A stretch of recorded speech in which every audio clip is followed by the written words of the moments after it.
को भी खुश होने का अधिकार है। हेमा जी को आज जैसे ही पता चला कि नित्या मायके में दोपहर को आने वाली है तो उन्होंने न बर्तन साफ किए न ही कपड़े धोए और तो वॉशिंग मशीन में ज़्यादा कपड़े भी डुबो दिए। अब शाम होने की आई थी। वो इंतज़ार कर रही थी कि नित्या अभी तक क्यों नहीं आई। क्या कारण हो सकता है, इतनी देर हो गया, आखिर नित्या पहुंची क्यों नहीं अब तक। उनसे अब रहा नहीं जा रहा था। वो बहुत बेचैन हो रही थी कि क्या करें। उन्होंने सोचा चलो बेटी को ही बता दूं कि तेरी भाभी आने वाली है और बेटी को फ़ोन लगा दिया। हेलो करिश्मा बेटा, कैसी हो तुम? मैंने सोचा कि तुमसे ही बात कर लूं। तू कब आएगी? और सुन, तेरी भाभी मायके से आने वाली है, तू आ जाना, सामान देख भी लेना उसे क्या मिला है। करिश्मा ने कहा, मैं तो ठीक हूँ मम्मी, मैं आज नहीं आ पाऊँगी क्योंकि तुम्हारे दामाद जी घर जल्दी आने वाले हैं। मैं ऐसे करती हूँ कि कल दोपहर में आती हूँ, आराम से 1-2 घंटे रुक कर सामान भी देख लूँगी। बहुत देर बाद 8 बज करीब नित्या मायके से पहुँची। तब हेमा जी ने नित्या से कहा, नित्या तूने तो कहा था कि दोपहर तक आ जाऊंगी, अब तो रात होने की आई है, तू इतनी देर कैसे लौटी? मुझे तो चिंता हो गई थी, देर कैसे हो गई? नित्या ने कहा, मम्मी जी मुझे ताई जी ने बुला लिया था तो उनके यहाँ चली गई थी, मैं इसलिए लेट हो गया। उनके घर एक दिन भी नहीं जा पाई थी, सोचा कि ताई जी के घर कभी भी चली जाऊंगी पर समय नहीं मिल पाया, इस कारण आज ही गई, नहीं तो वो बुरा मान जाती। इतना सुनते ही हेमा जी बोली, ठीक है, उनके यहाँ चली गई, आखिर उस घर की बेटी है। अच्छा ये बता, तुझे ताई ने खाली हाथ भेज दिया या कुछ दिया भी है? नित्या बोली, मेरी ताई ऐसी नहीं है कि कुछ नहीं दे। मम्मी जी मैं कपड़े बदल कर मुँह धोकर आती हूँ, बहुत थक गई हूँ। तू सामान तो दिखाती जा, क्या क्या मिला है। मम्मी अभी रुको, थोड़ी देर में आती हूँ। हेमा जी की उत्सुकता बढ़ती जा रही थी कि वो जल्दी से जल्दी देखना चाहती थी क्या क्या मिला है। तभी चाय लाते हुए नित्या आती है। वह कहती है, मम्मी जी बाहर से आओ तो एकदम से थकान हो जाती है, अब अच्छा लग रहा है। मम्मी अब आपको सामान दिखाती हूँ और बैग से सामान निकालकर खुश होकर साड़ी सूट दिखाने लगती है। मिठाई नमकीन फल भी निकालती है। मम्मी मेरे मायके से 3 सूट आए हैं और ताई जी के यहाँ से साड़ी मिली है। देखो मम्मी ने मेरे लिए जन्मदिन के लिए मुझे पायल भी दी है।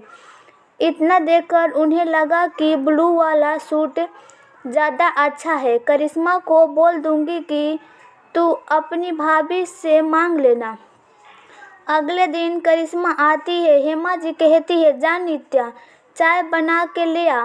तब वो भी बड़े आदर भाव से कहती है, हाँ क्यों नहीं, बनाती हूँ माँ जी। वो कमरे से बाहर चली जाती है। तभी हेमा जी कहती है, करिश्मा सुन, जब तेरी भाभी तुझे सामान दिखाए तो तू ब्लू सूट ले लेना, वो अच्छा है, बाकी सब तो ऐसे ही है। नित्या जैसे ही चाय लेकर आई तभी करिश्मा बोली, भाभी यहाँ बैठो हमारे पास, काम तो होता रहेगा।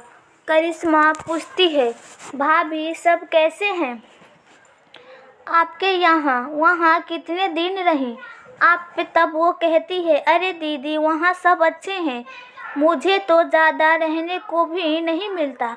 आप तो जानती हैं यहाँ खाना की दिक्कत होने लगती है, इसलिए ज़्यादा नहीं रह पाती हूँ।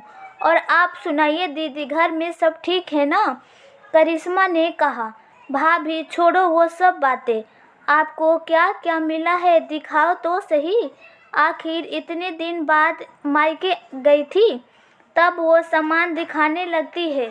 उसे ब्लू सूट बहुत भा जाता है, वो अपने आप को रोक नहीं पाती है। एक तो माँ ने बोल दिया था कि सूट के लिए, ऊपर से उसकी इच्छा और तीव्र से हो जाती है। वो अपनी भाभी से कह देती है, भाभी आपने बड़े दिन से कुछ नहीं दिया है, मुझे आप नीला वाला सूट भी मुझे दे दो। नित्या ने कहा, दीदी ये वाला छोड़कर दूसरा कोई और देख लो, ये मेरी मम्मी ने मुझे पसंद करा कर दिलवाए हैं, इनको आप मेरे लिए ही रहने दो। ये बड़ी मुश्किल से दुकानदार से लिया था, उसके पास केवल 2 पीस थे, कहीं बिक ना जाए इसलिए मम्मी ने दुकानदार को एडवांस देकर रोक कर रखा था। हेमा जी बोली, अरे नित्या, तेरा दिल कितना छोटा है, अपनी ननद के लिए इतना नहीं कर सकती। मैं तुझे इससे अच्छा दिला दूंगी। नित्या बुझे मन से सूट दे देती है। थोड़ी देर में जाने का समय होता जाता है। करिश्मा ने कहा, अरे भाभी, मेरे देखो ना, चप्पल टूट गई, आप अपनी कोई चप्पल दे दो।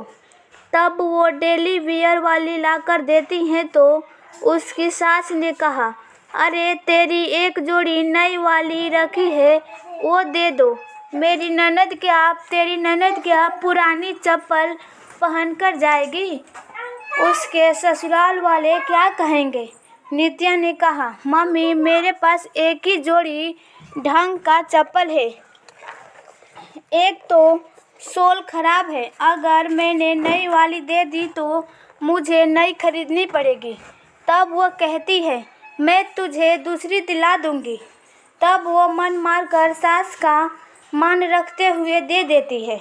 कुछ दिन बाद उसे ससुराल पक्ष में ही शादी में जाना था। तब उसके पास जो साड़ी सबसे अच्छी थी वो पहन लेती है। तब सासू माँ कहती है, अरे नित्या, ये क्या, कितनी पुरानी साड़ी पहन ली है तू, कितनी बार रिपीट करेगी इसे।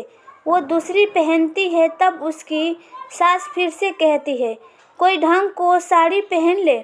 इस तरह सुन नित्या बोली, मम्मी जी, मेरी तो ढंग की ही अच्छी चीज़ें होती है, वो तो आप दीदी को दिला देती हैं। ये सब आपकी दिलाई हुई ही साड़ियाँ हैं, इनमें से देखो कौन सी पहनूं। इतना सुनते ही उसकी सास सोच में पड़ जाती है। हेमा जी ने कहा, हाँ नित्या, मेरी ही सोच गलत थी, बेटी के बारे में ज़्यादा ही सोचती हूँ मैं। अब मैं समझ पा रही हूँ कि बेटी के साथ साथ बहू के लिए सोचा होता तो ये दिन मुझे ना देखना पड़ता। फिर नित्या ने कहा, मम्मी जी, आपकी कही बात न काटे, इसलिए मैंने आपका मान रखा और आज आपको समझ आया कि हमारी भी कुछ ख्वाहिश होती है, हम बहुओं को भी खुशी की ज़रूरत होती है। अब आप ही कह रही हो कुछ अच्छी सी पहन लो, अब मैं क्या पहनूं? मेरे पास न्यू फैशन की एक ही साड़ी नहीं है, सब रिपीट वाली ही है। इतना सुनते ही उसके सास बोली, मुझे माफ़ कर दे बहू, जो बिटिया के आगे अपनी बहू को ना समझ सके। इस तरह अब उन्हें अपनी गलती समझ आ गया। अब खुले मन से बोली, नित्या, मेरी अलमारी से तुझे जो पहनना है पहन ले, अब मैं कभी करिश्मा को लेने को नहीं कहूँगी, तेरे लाए हुए सामान को उसे कभी नहीं दिलाऊंगी। एक माँ के लिए बेटी बहुत ही अजीज होती है, उसके सामने बहू की कोई कद्र तक नहीं होती। इस कारण ऐसी परिस्थिति उत्पन्न हो जाती है। यदि बहू सास का विरोध करे तो बहू को तेज तर्रार समझा जाता है और कहा जाता है, मेरी बहू कुछ सुनती ही नहीं। जबकि आज के समय यदि बहू सीधी हो तो उसके सीधेपन का फ़ायदा उठाया जाता है। बहुत बार घर में कलह ना हो इसलिए बहुएं सास की बात मान लेती हैं, उनकी खुशियाँ वहीं दब कर रह जाती है। इस तरह बहुओं को भी खुशियों की तलाश रहती है कि मन को पहनो और खुश रहें, पर आज भी संयुक्त परिवार में बहू अपने मन का ओढ़ पहन तक नहीं सकती, यहाँ तक कि मन की इच्छा अनुसार बनाकर खा भी नहीं सकती। सास का प्रतिबंध होता है उन